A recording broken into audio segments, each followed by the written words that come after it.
मैं तो बस अपने सीनियर के आदेशों का पालन कर रहा था।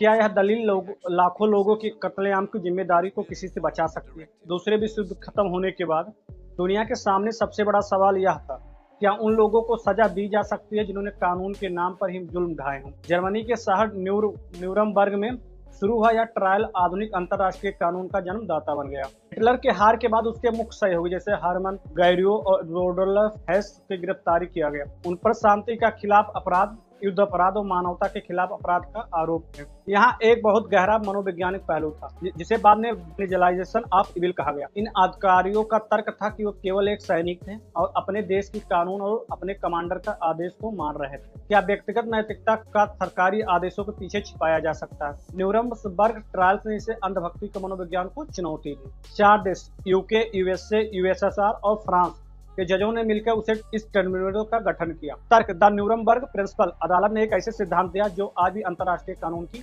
नींव है। अंतर्राष्ट्रीय कर्तव्य राष्ट्रीय आज्ञाकारिता के कर्तव्य से ऊपर है। कोर्ट ने साफ कहा कि यदि किसी देश के कानून मानवीय मूल्यों के खिलाफ हैं तो उसे कानून का पालन करना भी एक अपराध है।